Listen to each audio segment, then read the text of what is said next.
But we thought that possibly Louisiana Senator John Kennedy, one of the most erudite men in the U.S. Senate, might have some sense of how to designate biological sex at birth. Senator, I appreciate your coming on for this departure from your normal political agenda to give us a biology lesson. How do you know if it's a boy or a girl? I can't believe we're discussing this, Tucker. Look, the person who wrote that is entitled to his opinion, but in my opinion, I think he's been in lockdown too long. Look, sex is the language we use to describe reproduction. In humans, there are only two sexes, male and female.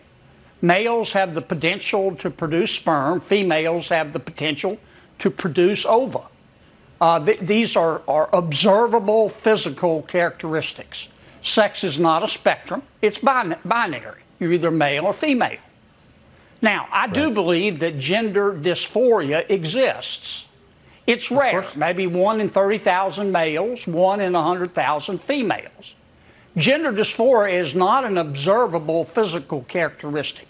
It's an internal feeling. It's an internal feeling that a person of one sex has when he internally identifies with another sex.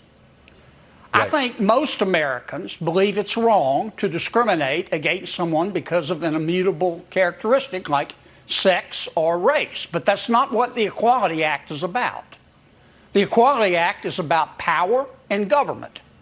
It's about to what extent are the American people willing to give government, the bureaucracy, the managerial elite, the authority to regulate every aspect of our lives, education, religion, public accommodation, speech, in order to elevate the status of those who either have or claim to have gender dysphoria. For example, to what extent are Americans willing to give government the authority to require schools to make teenage girls in a junior high locker room shower and change clothes with a biological boy who either has or claims to have gender dysphoria? To what extent are Americans willing to give government the authority to require all women's sports programs to make women compete with much stronger biological males who identify or claim to identify with females? And that's what this debate is about. But it's not about, are there more than two sexes? I think that's pretty clearly settled.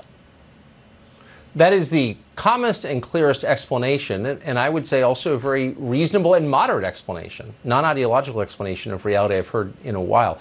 Very quickly, Senator, they're trying to make us lie about observable reality, about science. How should individual Americans who have no power respond when told they must lie? I think they should say no.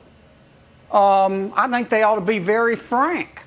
I think they ought to ask their elected representatives when they talk this nonsense how they made it through the birth canal. I mean, it's very easy to tell a boy from a girl. A boy has a penis, a girl has a vagina. Those are physical characteristics, and it's all about reproduction. Yep. Sex can be identified at the DNA level. I'm sure that's something you didn't know, Tucker, but I had to confront it several times in the delivery room. I learned it, but it's nice to hear it confirmed. Senator, thank you so much for coming on tonight and for your brave clarity. Thank you.